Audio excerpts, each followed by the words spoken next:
Magandang araw po mga kababayan. Welcome po sa Pinilangan Lakbay. Naway safe po ang lahat. Ang nakikita ninyo na naman po ay panibagong alamat. Di ba? Ito po ay ube bicolamay with latik sa ibabaw. Hindi ko po pinagiling po yung ilalim yan, yung malagkit. Tuturo ko po sa inyo kung paano ko po ginawa po ito. Tara, samahan po ninyo ako.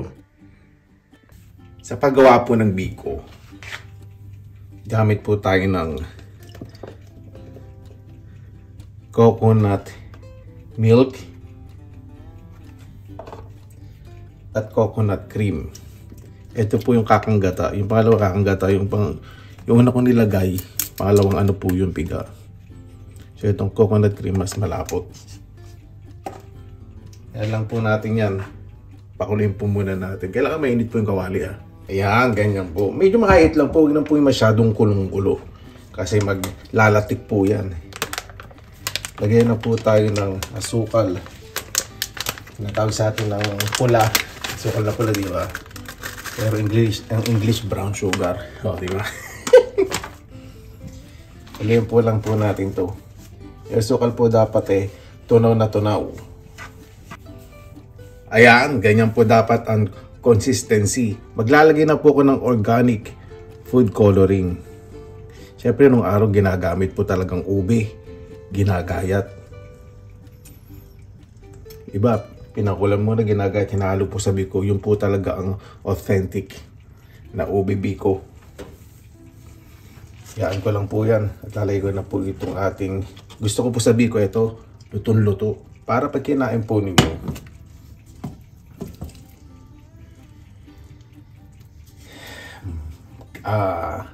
soft, smooth. Siyempre, bikong ano po to, malagkit, di ba?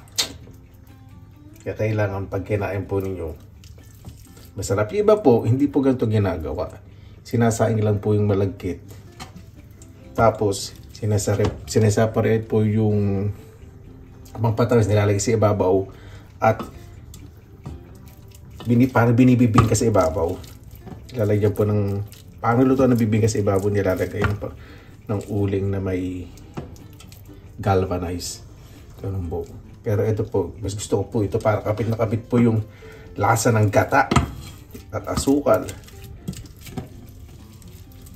Sabi ko, haluin ko lang po ito hanggang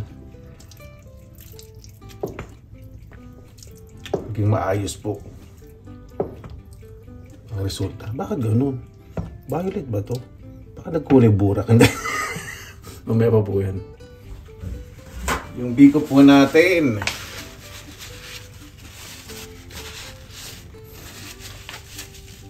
Nagmumukha na pong ubi halaya o kalam. Ito po talaga gusto ko sa biko. Yung malagkit lutong-luto po. Ayoko po kasi yung maligat o matigas. Yan ko lang po yung gusto ko namumuo pa. Yung parang, ang resulta parang naging kalamay na. Ang kagandahan po ginamit ko, Teflon o non-stick pan. Kahit kumukulo-kulo po ng ganyan, hindi pa siya didikit sa ilalim. Nagmukha na po talaga siyang kalamay. Bicolamay halaya. All in one. Lagom-lagom. Yan. Masarap po yan. Ako po nagsasabi po sa inyo. Gusto pag nabubulol ako lahat ng nanguuto ako. Hindi. Masarap po yan po. Pag pinalamig po niya, smooth. Opo, smooth. Para po siyang tiko. Yun! Ganun po yung magiging texture po niyan. Yan, yun lang po. Yan lang po natin. Kung anong magiging resulta. Masarap po ito. Biko ube latik. Yun. Tawag po sa iba nito, bibingkang latik. Marami pong po tawag dito Sabi po kasi sa Bulacan ako, napakarami po. Nung nakakain po ko nito sa palengke, hindi po ube yung bibingkang latik. Ordinary lang. Napakasarap, napaka-smooth. Kaya medyo may mahal to kasi yung asukal, yung preparation.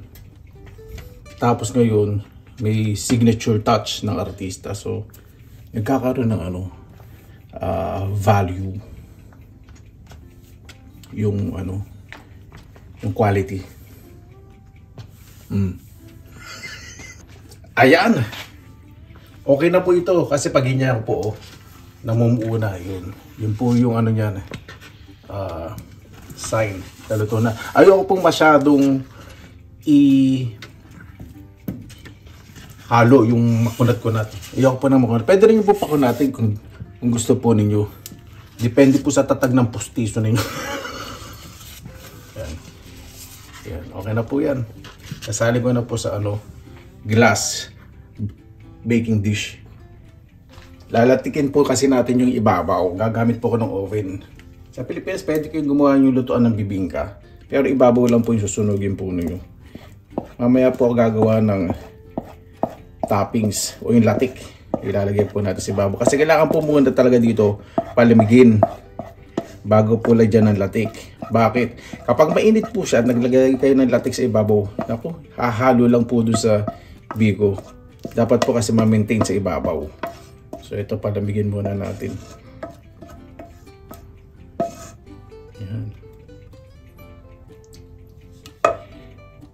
Ayan po, lumamig na. Nakita nyo po yung kulay, mas kumapit, mas naging even. Gagawa na po ako ng latik para ilagay po natin sa ibabaw.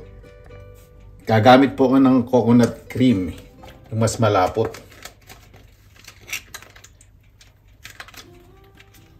At lalagay ko po ng asukal na pula o brown sugar in English.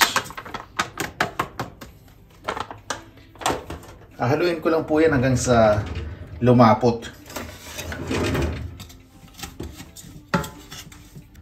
Ayan, ganyan po dapat. Malapot at nagkakaramelize. Okay na po yan. Habang mainit pa po itong latik, ilagay na po natin. Dahan-dahan po. Mag-start po tayo lagi sa gitna para yung pag-i-spread, pagilid, at matatakpan po natin ng maayos ang ibabaw ng ating biko. Ayan. Okay na po yan. Ayan. Medyo malamig na po. Nakita nyo po parang medyo namumuuna. Ilalagay ko na po sa oven.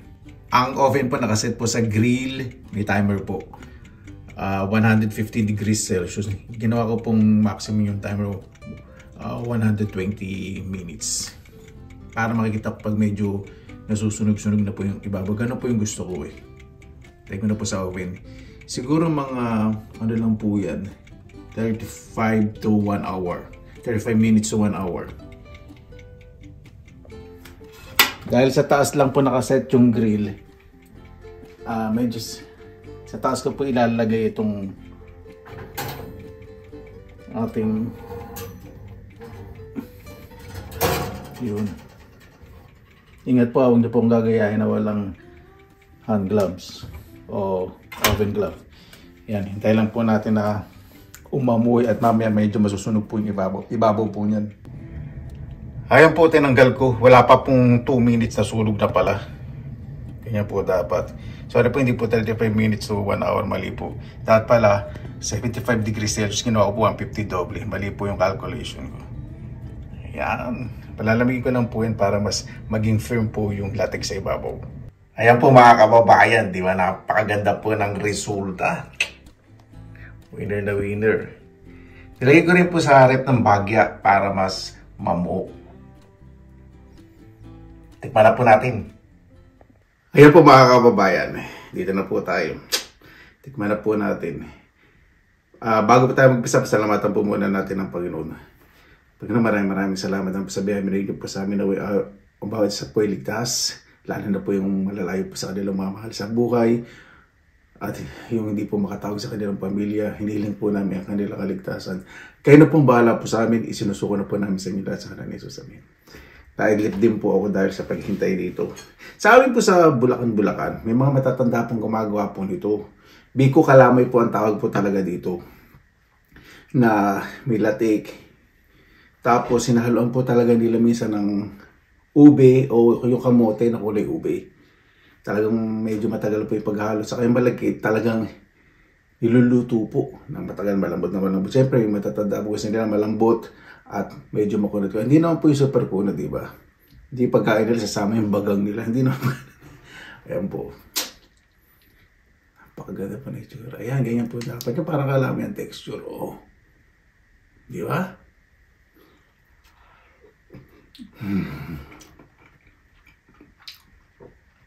Dami ko naalala pag tinitikman ko po ito. Yung Biko Kalaway, in-invento ko lang yung pangalan. Pero Biko Kalaway po talaga ito.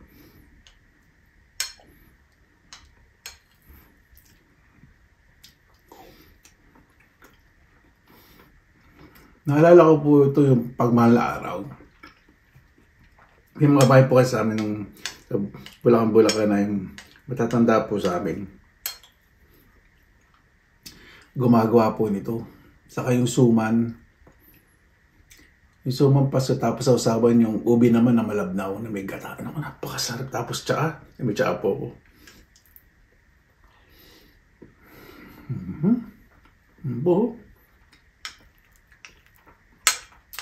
Ang pagkasunog na asukal tuloy ng latik, napakasarap. Kasi may gata po, di ba?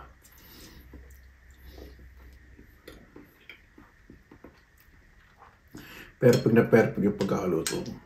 Hindi pa po siya masyadong malamig kasi bago ako lang talagay sa rep. At mas lumamig pa po ito, medyo magiging firm, pero hindi po siya magiging makunat. Yan.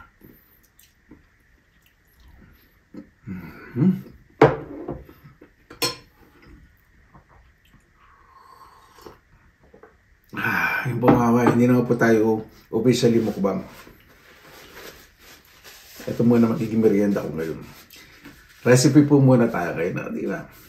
Hindi po muna tayo sasabsab ng parang malakasan. Paano po?